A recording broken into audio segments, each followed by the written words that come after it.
Boa noite a todos. Estamos iniciando mais uma quarta cultural da UFSCar.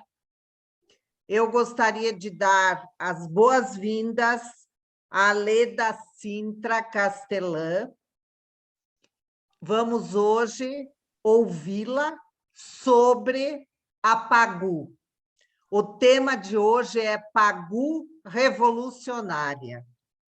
Passo a palavra ao Rui para apresentar Leda Sintra. Muito bem, muito boa noite a todos. Ainda estamos recebendo pessoas aqui nesta live. Boa noite a todos, boa noite à nossa convidada especial, a Leda Sintra. Permita-me eu começar a tratá-la de uma forma mais intimista, mas não menos respeitosa. Vou tratá-la por Leda. A Leda é publisher na editora Sintra. Atualmente, essa editora conta com 140 títulos publicados. A editora apareceu no mercado editorial em 2013, apostando em consagrar definitivamente autores brasileiros que poderiam ser esquecidos pelas grandes editoras, já que suas obras estavam relegadas a fundos de baús e cujos nomes, alguns devido à morte, seriam esquecidos nesse país de curta memória. Naquele momento, a aposta foi apenas em publicações digitais que pareciam viáveis no Brasil, se, obviamente, seguíssemos os exemplos dos Estados Unidos e de muitos países europeus. Mas a cultura no Brasil, conforme a nossa querida palestrante sempre refere, é lenta e a editora foi obrigada a partir também para a impressão em papel que realiza ainda nos dias de hoje. Com 140 títulos publicados, alguns em parceria com a Arca Edições, que traz principalmente autores latino-americanos, a editora Sintra continua em seu foco maior, ou seja, publicações em que a excelência dos textos é primordial. A editora conserva em seu catálogo Patrícia Galvão, a Pagu, Geraldo Ferraz, Milton Braff, Fernando Portela, Rosiana Murray, Luísa Prieto, Paloma Jorge Amado, Janaína Amado, Ricardo Ramos, enfim, entre outros grandes nomes. Por formação, a nossa Leda cursou a Faculdade de Filosofia, Letras e Ciências, a nossa FEFELES, tão conhecida FEFELES, da USP, no curso de Letras Neolatinas, com mestrado no exterior, onde obteve a graduação de Maîtrise de la Langue Française. De volta ao Brasil, trabalhou como tradutor em editoras como, por exemplo, Melhoramentos, Alfa Ômega, Brasiliense, Saraiva e outras, e também se dedicou a críticas literárias nos jornais Folha Ilustrada, Jornal da Tarde, o Estadão e nas revistas Isto É e Leia Livros. Com um espaço cada vez menor na imprensa para críticas e resenhas, e, enfim, para a literatura em geral, Leda coordenou cursos de formação em literatura brasileira em universidades e, em 2008, fundou a agência literária LRC, na qual militou por anos como agente de vários autores em diferentes editoras, como, por exemplo, a Companhia das Letras, FTD, Paulinas, Amaryllis, Record, Rocco e outras, inserindo as suas obras. Numa das várias crises do país, cansada de ver recusados projetos de grande qualidade sob o pretexto de que não eram obras vendáveis, em 2003 a nossa palestrante fundou a editora Descaminhos, que já no ano seguinte, em 2014, se desmembrou em duas, ficando a editora Sintra responsável pelo catálogo conseguido até então. Um catálogo que, sublinhe-se, não cessa de crescer e todos nós esperamos produzir sempre obras de qualidade e de excelência. Meus amigos, minhas amigas, conosco, Leda Sintra Castelã. A palavra é sua, Leda. Bem, eu acho que inicialmente eu tenho que agradecer à professora Sueli Schreiber, que através do UFSCar fundou e, acredito, continua enviando convites para essas quartas culturais que realmente fazem tanta falta no nosso país. Como eu li hoje num pequeno sketch do Facebook, vamos citar o Facebook, apesar de tudo. Vamos fazer poesia. Poesia é a única coisa que essa gente não suporta. Então, vamos fazer poesia. E prosa também. Agradeço mesmo o convite. Bom, então nós vamos falar de Pagu. Essa é a Pagu. Rui, por favor, mostra a Pagu. É o primeiro quadrinho. Vamos ver o primeiro quadrinho da Pagu. Aí está ele. Pagu. A Pagu é assim, é uma das figuras controvertidas, multiplicidade é a grande coisa que define a Pagu. E eu acho que esse convite realmente é uma coisa muito importante para mim e para ela também, porque finalmente a revolucionária Pagu chega à universidade. A Pagu, por que controvérsia? Logo no primeiro momento da sua vida surge a controvérsia. Alguns dizem que ela nasceu no dia 9 de junho, outros já dizem que é no dia 14 de junho. Isso, que nem a família foi capaz de definir o que era realmente, ficou como a primeira controvérsia de Pagu. O ano nós todos sabemos e todos concordamos, 1910. A Pagu era filha de um advogado, quatrocentão empobrecido, Thiers Galvão de França, e da dona Adélia Heder Galvão, uma família Heder de São João da Boa Vista, onde também nasceu a Pagu, para logo depois eles virem para São Paulo e, no empobrecimento, morarem no Brás. Aí começa a revolucionária Pagu. Por que revolucionária? Ela teve que frequentar, como quase todas as moças da época, a escola normal. No caso dela, a escola normal do Brás, onde um dos professores era Mário de Andrade. Com Mário de Andrade, ela aprende a ver as desigualdades sociais que ela presenciava todos os dias nas ruas do Brás. Era a implantação da Revolução Industrial, e ela via as tecelãs serem exploradas em todos os sentidos, inclusive o sentido sexual. Já em 1929, por favor, o segundo quadro. Já em 1929, ela faz os croquis. Nesses croquis, os desenhos são todos dela, e o que nós estamos apresentando aqui é a primeira edição realmente não individual, não autoral dos croquis, que foi feito pela Maria Lúcia Teixeira, e em breve nós vamos, inclusive, pela editora Sintra, fazer uma segunda edição, porque esses croquis são muito importantes. Lendo e vendo os croquis, nós notamos esse nascente desespero contra as desigualdades sociais. Mostra, por favor, o terceiro.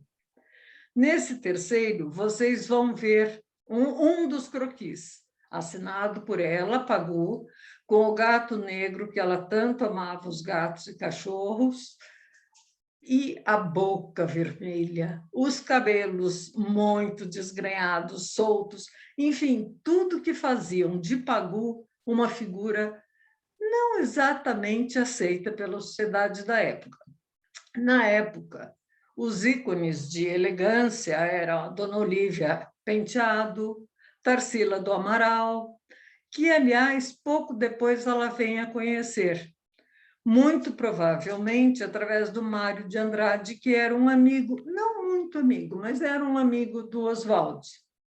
O Oswald se encanta com ela. E pouco depois ele deixa Tarsila do Amaral, que, aliás, também era belíssima, e foge com Pagu. Por favor, o terceiro. Nesse terceiro, nós já encontramos a Pagu casada com Oswald e com seu filho Rudá, Poronominário. Rudá Poronominário, aliás, é muito legal o nome, porque significa o Deus do amor em Tupi-Guarani. Mas Pagu começa a perceber que Oswald não tinha exatamente os mesmos focos que ela em combater a desigualdade social. Apesar disso, eles fundam, por favor, Rui, o próximo, eles fundam o Homem do Povo. O Homem do Povo funcionou de março a abril. Por quê? Porque era um jornal esquerdista, com toda a tendência comunista, na época essa palavra ainda valia, ainda era mesmo, E os estudantes do Largo de São Francisco não suportaram. Empastelaram o jornal. Empastelaram o jornal e Pagu foi muito sacrificada fisicamente, porque ela realmente enfrentava. Se era para enfrentar psicologicamente, intelectualmente, ela também enfrentava fisicamente. E ela tinha dentro do Homem do Povo, que, aliás, é um jornal que apareceu depois várias vezes em facsímiles, edições facsimilares muito bonitas. Aí o que nós estamos vendo é uma foto da primeira edição, mas posteriormente houve várias edições facsimilares e são bonitas, são bem feitas. Dentro do Homem do Povo havia a Mulher do Povo. A Mulher do Povo era Patrícia Galvão, ou seja, ela escrevia, ela diagramava, enfim, ela pensava e elucidava toda essa mulher. Aí ela apanhou bastante, foi a primeira surra dela. No outro, por favor. Pagu, então, já vinha percebendo a falta de certeza do Oswald nesse caminho comunista esquerdista, e ela parte para o seu primeiro romance. Nesse primeiro romance, ela realmente expõe toda a desigualdade social que ela viu no Brás, por isso Parque Industrial, porque ela fala nesse momento ela fala daquele parque limitado ao Brás, que era o que ela conhecia. Ela tinha apenas 19, 20 anos, desculpem, 19, 20 anos, é de 32, tinha 22 anos, porque ela nasceu em 1910. Esse parque industrial que nós vemos à esquerda, com capa preta, é o primeiro romance proletário no Brasil e vem assinado por Mara Lobo. Por que Mara Lobo? Porque então Patrícia Galvão já havia se filiado ao PCdoB e lá foi considerado muito burguês que ela fosse escritora. E por ingerência do PCdoB, ela teve que assinar com pseudônimo. Aliás, ela era mestre em pseudônimos, ela teve vários, isso depois a gente comenta. Mas Mara Lobo é Patrícia Galvão. Posteriormente, muito posteriormente, já neste século, a editora Sintra faz uma nova edição do Parque Industrial, como vocês estão vendo à direita do vídeo, respeitando a capa inicial. Por quê? Porque essa capa é do Lívio Abramo. Raras vezes um escritor teve uma capa de um personagem das artes tão importante, tão fabuloso como o Lívio Abramo. Então, nós fizemos questão de conservar a capa. Essa capa, entretanto, estará em circulação por não muito tempo, porque o livro foi contratado pela Companhia das Letras, que, aliás, já tem outro livro dela, numa belíssima edição que nós vamos mostrar posteriormente. Por favor, o próximo quadro.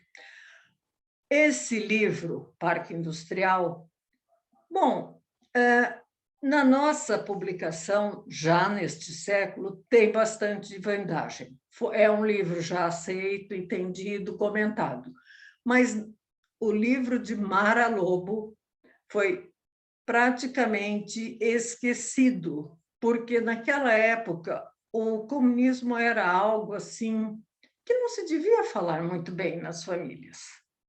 Era algo que não era aceito. Bom, não é aceito até hoje, mas também hoje é outra ideia.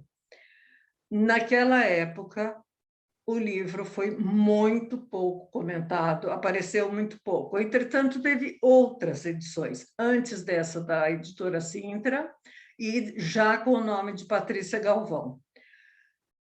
Na década de 70, 1970, o professor Dr. David Jackson, que é casado com Elizabeth Jackson, por sinal uma brasileira, descobre Patrícia Galvão. Na época, ele era de uma universidade, agora é outra, ele é de Yale, e ele vem até o Brasil e conhece a família de Patrícia Galvão e leva o livro. Aqui nós vemos duas capas, a capa brochura à esquerda e a capa dura à direita. São livros assim que foram extremamente bem recebidos por um nicho, o mesmo nicho de sempre nos Estados Unidos. Esse foi a primeira tradução que o Parque Industrial recebeu. Dr. David Jackson e Elizabeth Jackson. Por favor, o próximo. Muitos anos depois, já no nosso século, o professor Martin Campes, vem ao Brasil e procura a família e lança o livro traduzido para o espanhol. Martin Campes tinha um foco muito importante ao traduzir esse livro. Ele atualmente trabalha na Universidade de Houston, mas é mexicano, dá para a gente ver pelo próprio nome dele.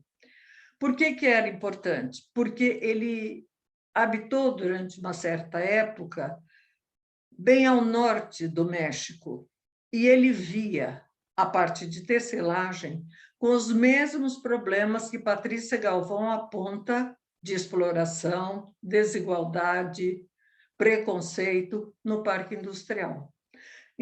Isso é muito bom, é uma coisa muito importante, porque nos mostra como os nossos países latinos estão todos cercados pelos mesmos problemas da exploração, realmente, do tecelão até hoje. Por favor, o próximo. Antoine Charreire, que é o tradutor do Parque Industrial em francês, é um brasilianista. E vocês podem ver que ele fez ainda uma edição respeitando o livro Abramo. O livro saiu pela Letton de Cerise, que é uma editora muito pequena na França, e, claro, entrou, como sempre, no nicho que nós já conhecemos. Outro, por favor, Rui, no Tibá. Esse foi realmente uma grande surpresa. O livro foi parar na Croácia. Isso é muito interessante, porque o dia que a Helena me ligou e disse para mim, eu sou uma professora croata, eu tive vontade de dizer para ela, eu sou Machado de Assis. Porque como é que uma professora da Croácia descobre o Parque Industrial da Pagu? O Parque Industrial estava numa feira de livros em Portugal, e aí foi descoberto. Hoje está até na Croácia. Quer dizer, a gente pode pensar no seguinte, ela não é um grande sucesso de vendas, ela não é nenhuma popstar, não canta, não dança, mas ela pensa. E pensar, como dizem por aí, é um ato de rebeldia. Então, Patrícia Galvão foi rebelde por pensar e colocar no papel essa indignação que ela sofria ao ver pessoas passando pelos absurdos que passavam as tecelãs, principalmente as tecelãs. Eu não sei, inclusive, se vocês já leram, por favor, leiam, porque é bem interessante o livro, mas ela mostra muito como é que eu posso dizer? Essa coisa assim absurda do pretensioso, do novo rico em cima do pobre. Essa falta de respeito em todos os sentidos. Isso aparece muito forte no Parque Industrial e aparece de uma forma que a gente vê que não vai acabar tão já. É preciso lutar. Era essa, mais ou menos, o que ela nos dizia. Por favor, mais um. Aí acontece as prisões. Nas prisões, ela foi presa tantas vezes, ela foi presa 23 vezes. A primeira prisão, ela estava em Santos, num comício de estivadores, e a polícia chega. Quando a polícia chega, vai direto sobre ela, porque ela estava discursando. E havia um estivador, o negro herculano, que tenta protegê-la. Claro que ele é morto, cai no colo dela ali mesmo ele morre e ali mesmo ela vai para a cadeia. Foi a primeira prisão dela, é a primeira presa política brasileira. Dessa prisão, ela sai e faz uma viagem para a Rússia, China e França. Na Rússia, acaba a ilusão com o comunismo, porque ela, assim, era a Rússia de Stalin, e ela percebe que ela não esperava, de forma nenhuma, ver num país comunista crianças na neve pedindo esmola, crianças e velhos passando fome. Aí ela decreta para ela mesma o fim do comunismo, a decepção com essa política e as inverdades. Mas ela não iria, de forma nenhuma, se tornar uma burguesa. Então, ela vai para o Partido Socialista. Claro que daí ela sai da Rússia, vai para a China. Na China, era embaixador Raoul Bop, que é o poeta do Epaguê, a poesia, né? Dos olhos de Pagô, os olhos moles de Pagô. Raoul Bop introduz Pagô, apresenta para o último imperador da Manchúria, que é o Lu Yi. Esse imperador, assim, fica muito amigo dela. Parece para nós brasileiros uma coisa difícil, mas Patrícia Galvão não foi apenas uma revolucionária, não foi apenas comunista, isto ou aquilo. Patrícia Galvão era uma mulher, e pelo jeito, uma mulher extremamente sedutora. E ela se torna amigo do último imperador da Manchúria, andava, inclusive, segundo relatos do Raoul Bop, de bicicleta com ele, nas alamedas do palácio. E uma coisa que pouca gente sabe, desse imperador, ela ganha sementes de soja.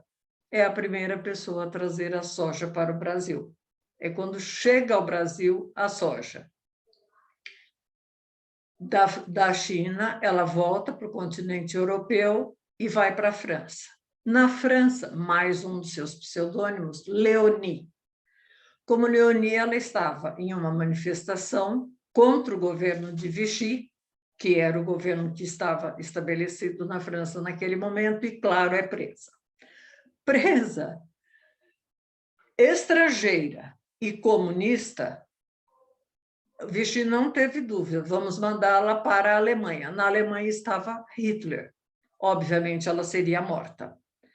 O pai dela, que era um advogado aqui no Brasil, recorre ao embaixador Souza Dantas, que era o embaixador brasileiro na época. Ela não vai, então, para a Alemanha, mas é deportada para o Brasil. No Brasil, ela chega e é imediatamente presa, porque ela já é recebida pela polícia de Getúlio Vargas. Quer dizer, ela mais ou menos corria de ditador a ditador, fez vários, né?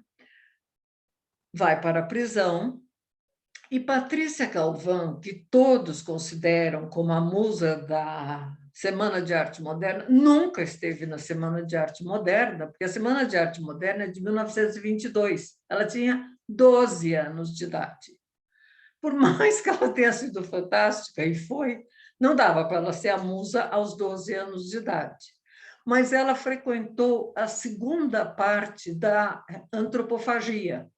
E na revista de antropofagia da segunda edição, o açougueiro, que acho que todos nós sabemos, o açougueiro era o diagramador, o editor, enfim. Era o cara que dava um jeito no que se escrevia, né? É meio diagramador mesmo, o secretário da revista. Eles, para ficarem dentro da nomenclatura antropofagia, chamavam esse secretário de açougueiro. Ela conhece aí Geraldo Ferraz. Geraldo Ferraz, que dá todo o apoio para ela desde o início, tanto é que dessa última prisão ela foge com ele. Os dois se casam e logo depois escrevem a famosa revista, que é a tela que nós estamos vendo aí. Nessa tela, vocês vão ver que há o selo, o logo da editora Sintra, mas há também o respeito à primeira das capas. Esse laranja, com a famosa revista bem ao centro, foi a primeira capa. Nós respeitamos, porque eu acho que aí nós estávamos falando de dois monstros sagrados, a Pagu e o Geraldo Ferraz, que foi assim uma das grandes inteligências que habitou este país. E o Geraldo a leva a conhecer pessoas assim muito ligadas à política socialista, que era já a opção dela nesse momento. Com essa política, ela tenta um cargo de deputada pelo Partido Socialista. E, vejam só, quem vence? Jorge Amado. Mas ela não ficou nem um pouco chateada, afinal, ela era muito amiga do Jorge Amado e nós somos amigos até hoje. Dos filhos, claro, que ainda não tem esse poder de chegar lá aos túmulos, tal, né? Por favor, mostra outro. Aí, o que eu falei para vocês. Pagu sempre foi precoce. Se ela não participou da Semana de Arte Moderna aos 22, mas em 32 ela lançava como Mara Lobo o Parque Industrial. E aos 32, depois da famosa revista, ela lança a Autobiografia Precoce de Pagu aqui na tela com uma capa da Companhia das Letras. Esse livro é assim uma exposição total das vísceras de Pagu. Ela realmente não se faz de rogada. Ela mostra tudo, ela conta todos os horrores que ela passou politicamente, todas as decepções, e no fim ela dizia muito isso. Estou extremamente decepcionada. Sou uma pessoa decepcionada. E a decepção era o quê? Era pelo lado socialista que ela havia adotado na vida dela. Então, quando nós dizemos que a Pagu é controversa, ela é controversa no sentido de tentar controverter a situação. Mas ela própria era muito bem focada. Ela sabia o que ela queria e lutou do começo até o fim pelo que ela quis. Então, vem essa autobiografia precoce de Pagu, que realmente era muito precoce. Ela tinha 32 anos quando escreveu. Por favor, a próxima, Rui. Essa biografia precoce vira Materialismo Isonerogêneo, pelo Antoine Charrey, que, como nós dissemos, foi o brasilianista que levou o Parque Industrial para a França. É publicado pela mesma Le Temps de Cerise e traz essa capa, que é uma capa que eu acho muitíssimo bonita, espero que vocês concordem, muito, que mostra bem, a Pagu era Sampaku, que é essa coisa dos olhos, né? A íris um pouquinho levantada, mas era uma linda mulher. A próxima, por favor. Aqui, como nós mostramos o casamento com Oswaldo, que, aliás, foi curtíssimo, ela, então, nessa época, está casada com o Geraldo Ferraz.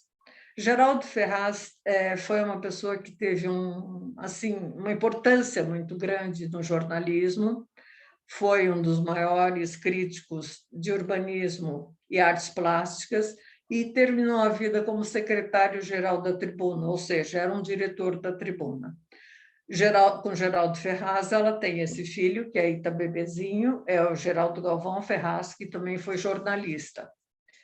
E é com ele que ela havia escrito a famosa revista, quando eles descrevem o porquê de sair do comunismo e ir para o socialismo. A próxima, por favor. Safra Macabra. Mais uma vez, ela é revolucionária. Quem é King Shelter? King Shelter é Pagu. E por que King Shelter? Porque ela percebeu que, naquela época, só havia escritores de contos, histórias, romances, narrativas, policiais masculinos. No Brasil, que eram raríssimos, no Brasil havia praticamente só o Monteiro e realmente havia Monteiro. E nos Estados Unidos também agora há várias escritoras, várias femininas fazendo policiais, aliás, algumas fazendo muito bem. Mas naquela época apenas homens escreviam. Homens e também americanos. Então, quem era Pagou, na opinião dela própria, para escrever Safra Macabra, que é um livro de contos policiais? Pagou é King Shelter. Aí, quando a editora Sintra colocou o livro em circulação novamente, porque ele tinha sido da editora Nova Fronteira, mas isso faz muito tempo, foi do século passado. Nesse século, quando nós resolvemos reeditar, nós colocamos Patrícia Galvão, porque é mais do que justo. King Shelter é Patrícia Galvão. Jerônimo Monteiro, na época, também teve um pseudônimo americano. Era isso. Os escritores de policiais eram americanos e eram homens. Agora mudou tudo. A outra, por favor. Então, Pagou começa a receber, em 1982, naquele primeiro momento, pela editora Brasiliense, aqui nós estamos vendo a capa da Companhia das Letras, da edição da Companhia das Letras. Augusto de Campos, que sempre foi um intelectual sério, se encanta por essa Pagou, que é tantas, porque Pagou realmente é mulher, é poetisa, é escritora, é jornalista, é tradutora. Ele se encanta com essa Pagou tão múltipla e faz Pagou Vida Obra. Pagou Vida Obra, que agora está sendo publicado, está sendo, enfim, comercializado pela Companhia das Letras, e é talvez a obra mais importante que saiu sobre Pagou. Augusto de Campos, não brinque em serviço. A próxima, por favor. Quando Pagou fez 100 anos, Lúcia Maria Teixeira lança Viva Pagou, que é uma fotobiografia. É um lindo trabalho dela com a apresentação do Geraldo Galvão Ferraz, um dos filhos da Pagou.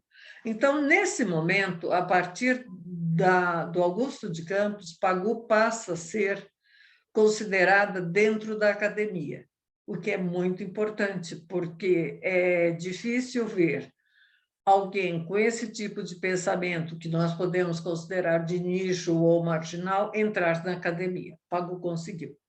A próxima, por favor.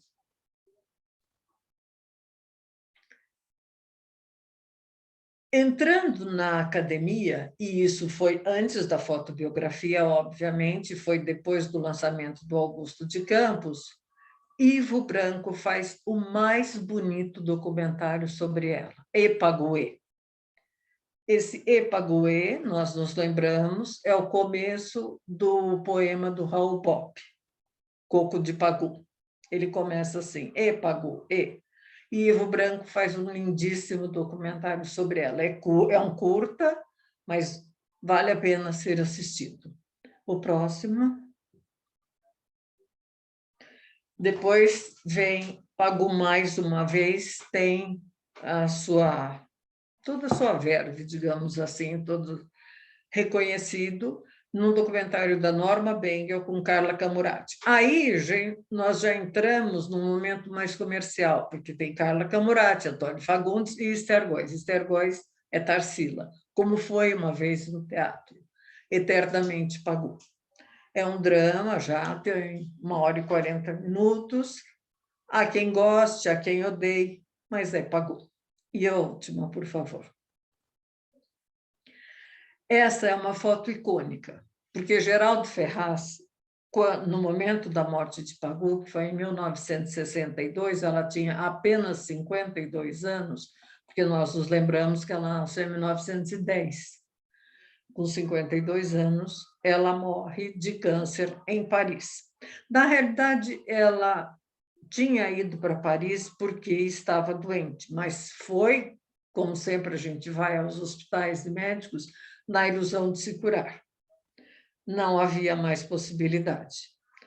Inconformada, mais uma vez, a inconformista Pagou dá um tiro. no peito e não morre. Então, eles ficam, ela e o Geraldo Ferraz ficam um tempo em Paris e ela volta para Santos para morrer em dezembro. A foto eu considero muito icônica porque, espero que vocês concordem, porque foi a foto que o Geraldo Ferraz publicou na Tribuna, um jornal onde ela também militou por muitos anos, como Jim, como PT, como Leoni, sempre fazendo artigos ou críticas, como Solange Sol, críticas de televisão, porque ela era múltipla, como a gente disse várias vezes. E como múltipla, ela vai de trazer Eugênie Ionesco com a cantora Careca para o Brasil e apresentar essa pessoa ao Brasil, esse maravilhoso autor para o Brasil, como também trouxe Fernando Arrabal, que também apresentou com o Fando Elis, como também fundou o TUSP, que é Teatro Universitário Santista, onde ela levava essas peças. Então, ela foi tradutora, ela foi uma incentivadora cultural, ela foi uma diretora de teatro, a múltipla pagou. E essa foto o Geraldo Ferraz colocou na Tribuna, na matéria que ele fez sobre o falecimento dela, porque ela diz, num dos últimos momentos, desabotou a minha sagola.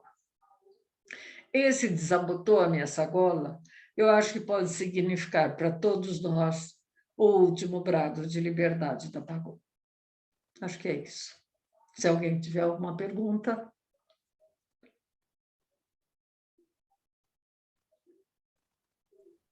Bem, vamos então passar, obrigado, Leda, vamos então passar aqui a um período vamos fazer uma conversa amena entre os participantes aqui desta nossa live, não necessariamente só com perguntas, mas com comentários, apreciações e observações. Sim.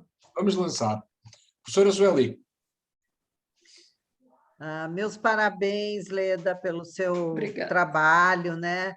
De conhecer toda a obra da Pagô e também esse seu modo, né, de falar da Pagô com tanta tranquilidade, assim, você conhece muito o trabalho dela. Eu queria fazer uma pergunta também, é de ordem pessoal. É verdade que a Pagô namorou Jean Gabin?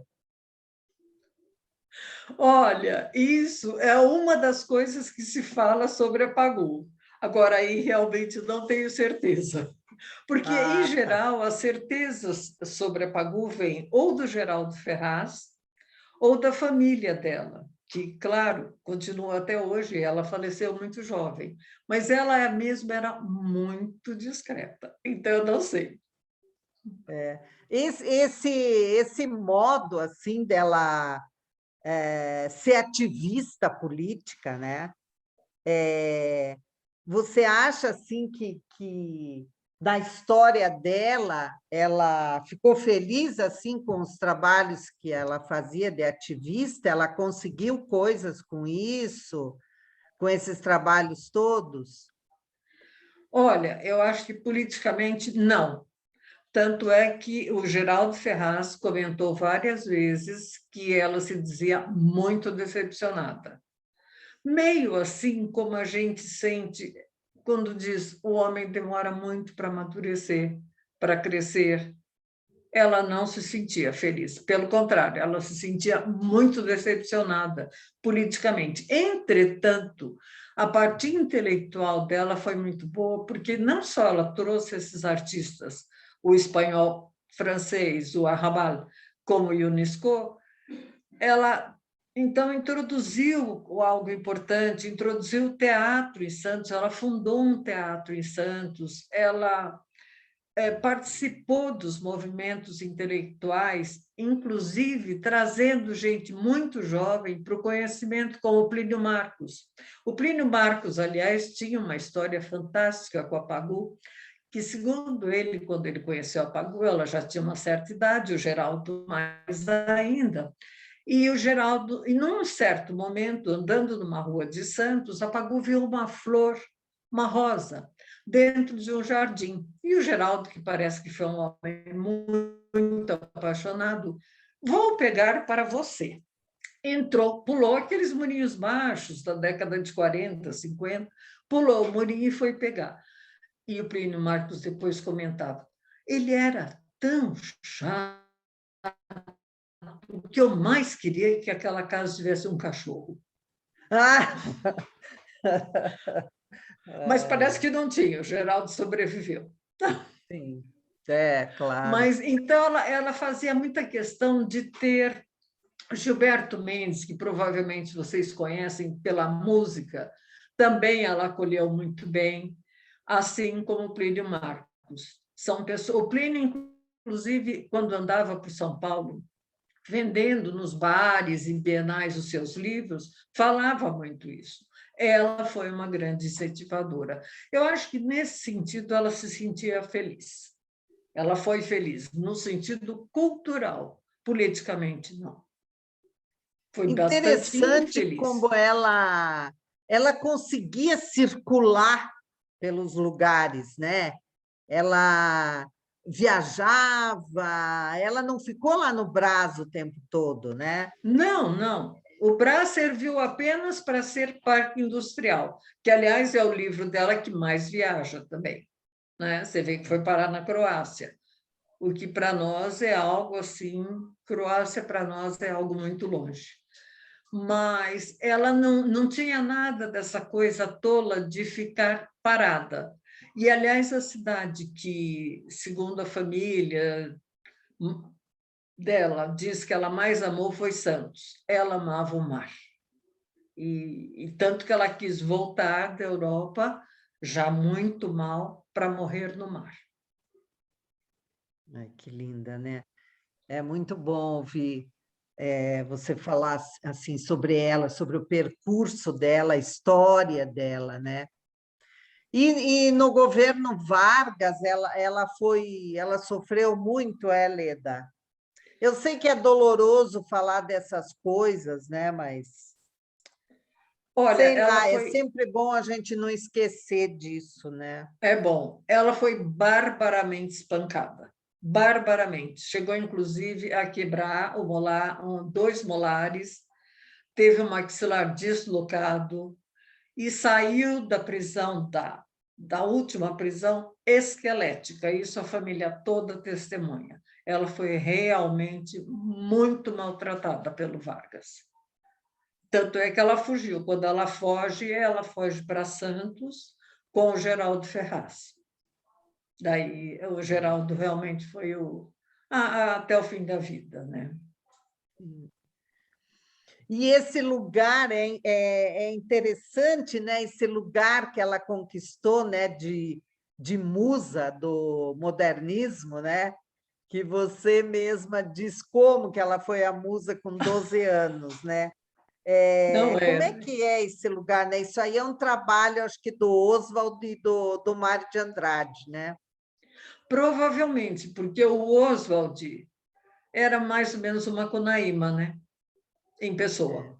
O Macunaíma é do Mário, eu sei, mas eu quero dizer que o Oswald, em termos de caráter, era mais ou menos uma Macunaíma. Talvez o Mário tenha, inclusive, se inspirado um pouco. Ele não tinha nada, e como ideologia política, ele decepciona, apagou em pouquíssimo tempo. É daí que ela escreve o livro O Parque Industrial e parte para viajar. Olha que coisa impressionante, é uma virada, né? Uma Ô, virada Leda, eu estou te total. perguntando porque me interessa muito, né, a vida dela e tal, mas eu quero ver se tem outras pessoas que querem fazer perguntas também, né?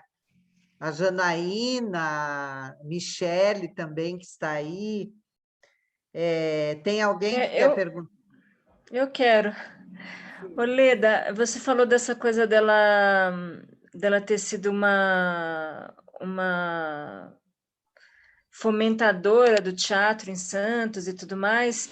Ela não chegou a escrever nada para teatro? Essa é a primeira Não, pergunta. A segunda pergunta é: esse livro Parque Industrial ela faz um panorama da coisa Ou ela tem personagens muito bem construídas, essa coisa que você falou dessa observação das mulheres, de como elas eram maltratadas e tudo mais? E a terceira pergunta é, ela teve algum tipo de contato com a Olga Benário, por exemplo, com esse tipo de pessoas ou não? Olha, eu vou começar do fim, que é mais fácil. Ela seguiu a coluna Prestes até Buenos Aires. Agora, embora muita gente diga que ela fosse muito amiga do Prestes, logo da Olga Benário, porque era o mesmo momento, ela jamais se encontrou com o Prestes. Ela foi até Buenos Aires e voltou muito brava, porque ele não a recebeu. Então, muito provavelmente, ela não teve nenhum contato com a Olga. Se teve, foi uma coisa tão esparsa, tão leve, que ela não chegou a ficar marcada nem citar. Se ela escreveu para o teatro, não, ela não escreveu para o teatro. Esse livro, Paixão Pagu, Autobiografia Precoce, que eu digo porque ele foi lançado primeiro como Paixão Pagu pela Nova Fronteira. E a Companhia das Letras aí colocou Autobiografia Precoce, e os franceses também. Nesse livro, ela faz o quê? É um livro epistolar, é uma longa carta que ela escreve da cadeia para o Geraldo Ferraz. Isso foi o mais longe que ela saiu de romance. E os contos, né, do Safra Macabra. Mas é uma longa carta, e é para o Geraldo Ferraz. É engraçado, porque ela cita muito o Oswald, e o Oswald é aquele super nome na literatura brasileira. Então, muita gente acha que ela falava com o Oswald. Não, não é, é para o Geraldo Ferraz. A outra pergunta... Sobre o livro Parque Industrial, se tem uma personagem... O Parque Industrial, ela tece o panorama. Você, através dos famosos detalhes, incidentes, tal, você vai vendo aquele panorama em que a mulher, por exemplo, que engravidava, era uma prostituta. Mas não era, ela estava sendo explorada sexualmente. Então, você vê a própria camada na qual essa mulher militava, que é dos tecelões, recriminando a mulher, mas a romancista faz você ver como ela estava sendo explorada. Tá? Então, são duas coisas. Ela tem essa capacidade de fazer duas linhas de pensamento num livro só. O que acontece, os grandes personagens e o quadro social que a indignava. Inclusive, tem uma coisa que eu sempre conto, a personagem terrível, a burguesa horrorosa, se chama Lolita Sintra, e Pagu, Ironia da Vida. Tem 2 netos Sintra. São as ironias da vida, mas eles têm a maior admiração pela avó. Sim.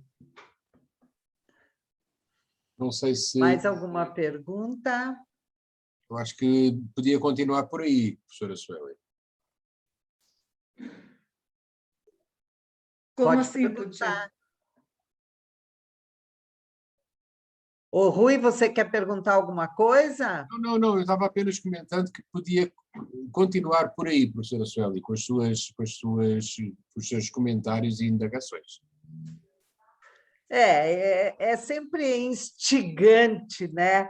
Ouvir a história de uma mulher assim tão significativa no Brasil, né? Corajosa e que estava sempre na luta, né? Com muita coragem, o que é muito difícil, tá? As pessoas às vezes têm ideias, mas elas não têm coragem para levar aquelas ideias adiante, né? Exato. E ela parece que levava e fazia e foi construindo um nome, né?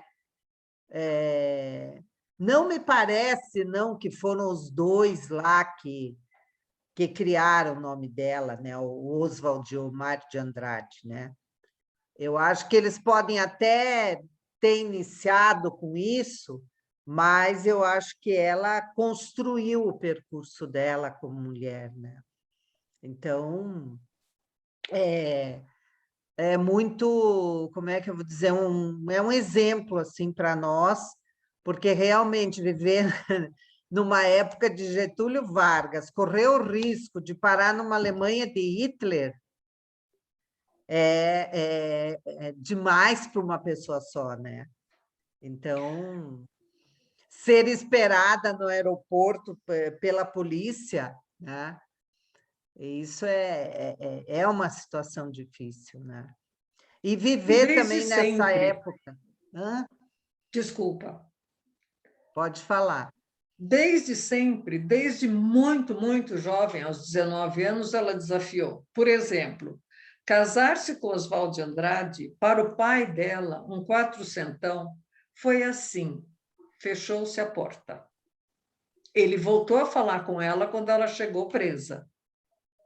Ele absolutamente abominou esse casamento, que, aliás, ela gostava, eles, aí os dois, o casal, Oswald e ela, gostavam tanto de chocar, que eles tiraram uma foto na frente do cemitério da Consolação, ela com um raminho de flores, como uma boa noiva, e ele todo engravatado.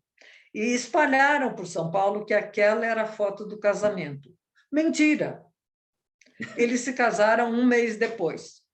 Ah, tá. E ela se casou grávida de 6 meses. Imaginem vocês isso em 1930. E toda São Paulo ficava sabendo. Porque toda São Paulo é aquilo, é um miolinho. Então, Sim. o público com quem ela agia sabia da vida deles, ainda mais por causa do Oswald, que era muito conhecido. Ela estava chegando nesse grupo, mas o Oswald era muito conhecido. O pai ela enfrentou, e ela enfrentou de uma forma, ela tentou sossegar as coisas, porque ela fingiu um casamento com o tal Valdemar Belisário.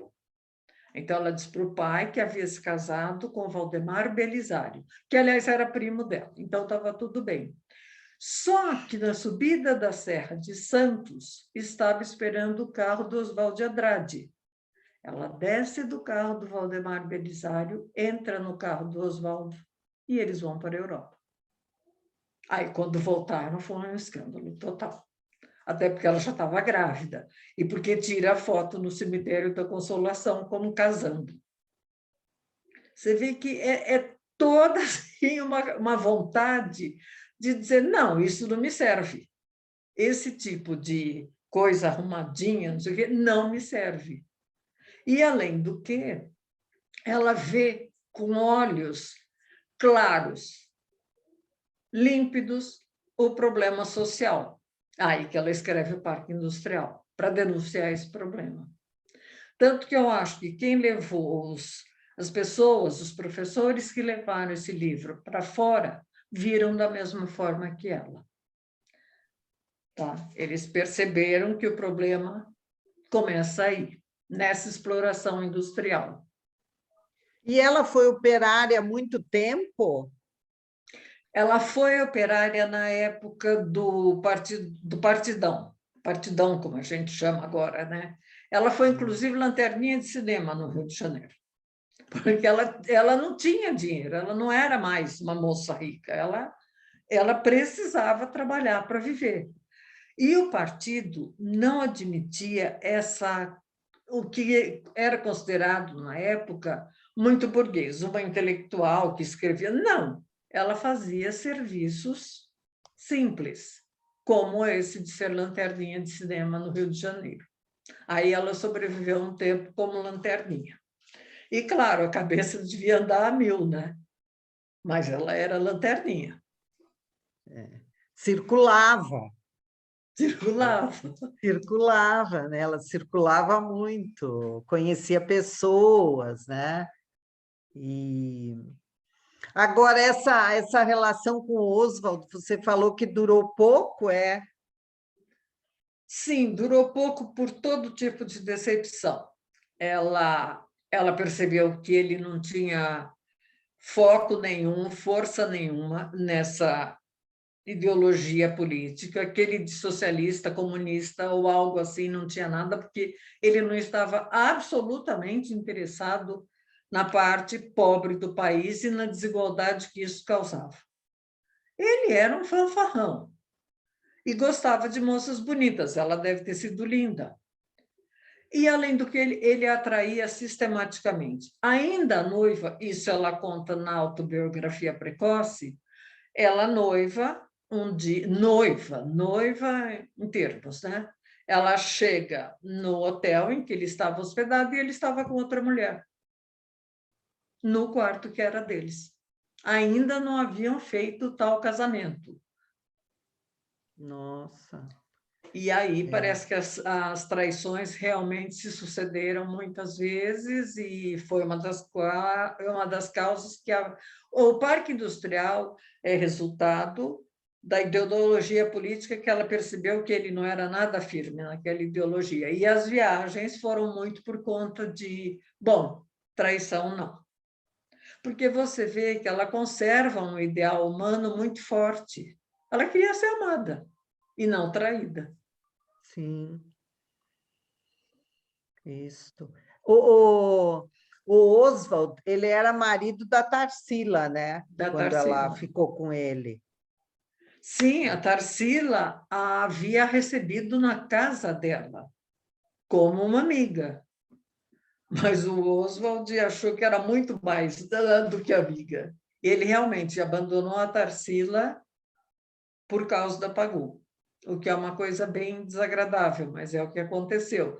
E aí você pode considerar que estava dentro da forma não normativa de viver dela. Ela vivia aquilo em que ela acreditava. Então, no momento em que ela acreditou que havia amor entre ela e o Oswald, tudo bem. Sim. Quando ela percebeu que não era bem isso, que ela estava sendo traída ideologicamente e humanamente, ela sai fora. Quer dizer, foi de uma dignidade fora do comum. Ela era uma mulher digna. É. E batalhava pelo que ela acreditava. O político sempre foi muito forte, né?